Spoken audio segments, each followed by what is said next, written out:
Hello, YouTube, and welcome back to another book review from me, your host, Logan Albright. Today, I'm continuing my quest to read all the Anthony Burgess books I can get my hands on, and today's selection is called MF, curiously, enigmatically called MF. I initially thought that MF stood for male and female. That's my assumption, and it may partially stand for male and female. And then secondly, I thought maybe it stood for mezzo forte because Anthony Burgess was a composer, and there is, I don't know if you can see it, but there's a little musical stave here, and it has a mezzo forte annotation there, and it's got the notes A and B for Anthony Burgess. So I thought, oh, that must be it. And maybe it is, but having read the novel, I am now convinced that it stands for an obscenity, which I will not utter here, but which has something to do with the plot of the novel. This is a first edition, by the way, which I found in a used bookstore, which is kind of nice. From 1971, originally published in Britain. And this is kind of a fun one. It's a little bit farcical in its plot, a little bit ridiculous. It involves a student named Miles Faber who has been thrown out of his university for a display of rebellious, indecent exposure. And his father has recently died, and he stands to inherit a lot of money, but he is feeling rebellious, and instead of sticking around, he wants to go down to this fictional island in the Caribbean called Casticia, where he wants to meet an artist who he has heard about and discover some of his art. His father's lawyer is attempting to prevent him from doing this because he has a long-lost sister who lives down on that island, and his father was worried that if he encounters his sister, he will enter into an incestuous relationship with her, because this is sort of a pattern that their family has fallen prey to over and over again. It's something like a curse. And this is interesting to me because I just read Oedipus by Sophocles, and the Oedipus is referenced heavily in this book. And the fact that I just read the play seems serendipitous in that. It's kind of interesting to see how those things tie together, because there's this idea of this curse where you enter into an incestuous relationship that you try to avoid, but in trying to avoid it, you bring it about. Burgess here displays his characteristic love of languages, which is one of the things I love about him, because I love languages as well. The people of Casticia have their own language, which is Burgess's invention, which resembles a Romance language, but is a little bit different. So if you understand, Italian or French or Spanish or Portuguese, you'll kind of get the gist of what the people are talking about there, but it's clearly adapted to be Burgess's own invention. So that's fun. While down on this island, our narrator encounters a lookalike, a person who looks just like him, whose name is Lou, and he is Welsh, and he is the son of a woman who tames birds for the circus, whose name is Aderin, which is the Welsh word for bird.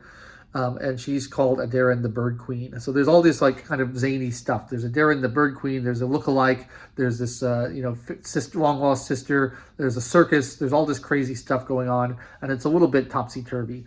And there's a little bit of Welsh scattered through. I'm particularly fond of that because I've been learning Welsh for many years, and I'm fairly proficient in it at this point. But so there's a lot of Welsh scattered in there, which I was able to understand, but which most readers will not. But it's not enough to impede your understanding of the novel. It's just a little, splash of it here or there. There's poetry, there's music in the novel as well. Lots of just fun stuff going on. I find, as I read Burgess, that I'm not the biggest fan of his plots or his characters. That's not why I read him. The plot of this is, it sounded more interesting to me than it actually ended up being when you read the little flap and all the crazy zany stuff that happens. You expect more of a madcap adventure. It was fun, but it wasn't as fun as I thought it was going to be. But the reason I really read Burgess is not for his plots, but rather for his prose. Just the way he writes is very pleasing to me, and I find myself delighted at his turns of phrase that he happens upon. I was going to read a little short one for you from the beginning of chapter 13 in this book, so you can get a sense of what I mean.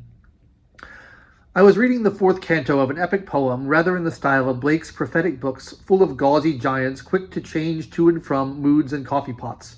It was, I thought, very exciting. The candles were nearly wicks in wet wax. I love that alliteration there. Wicks and wet wax is excellent. Quick to change moods and coffee pots, I really like. And that kind of stuff is scattered throughout.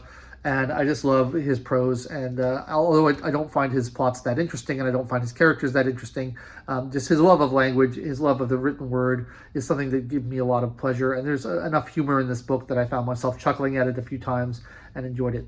I wouldn't rank it up with his best work, but it is a fun diversion if you are a fan of Burgess and you like to read more of his stuff.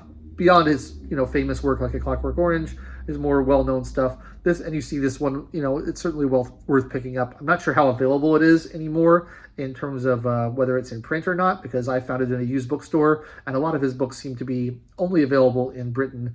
They don't seem to be very available in the United States. But I found it, and I thought it was fun. Probably, I don't know if it'd be like in my top 5, maybe bottom of my top 5 Burgess books that I've read so far. But worth a read if you're a fan of his. Otherwise, I'd probably give it a miss and go for one of his more famous works. But I had fun with it. So that's my my review of MF by Anthony Burgess. I'm going to continue to keep trying to seek out his books and read more of them, because he's written many, many books that I haven't read. I've now read, well, how many do I have? I have them all here next to me. 1, 2, 3, 4, 5, 6, 7, 8, something like 8 or 9 of his books I've read at this point. And I've enjoyed all of them. I think they're all a lot of fun. So I'll continue with this journey. And if you have a favorite Anthony Burgess book that I haven't gotten to yet, please recommend it, and I will try to track it down.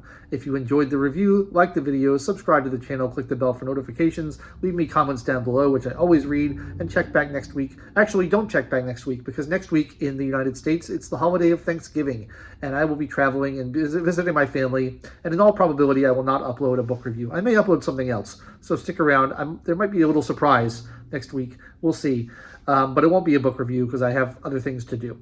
That's all I have for today. Thanks so much for watching, and I'll catch you next time.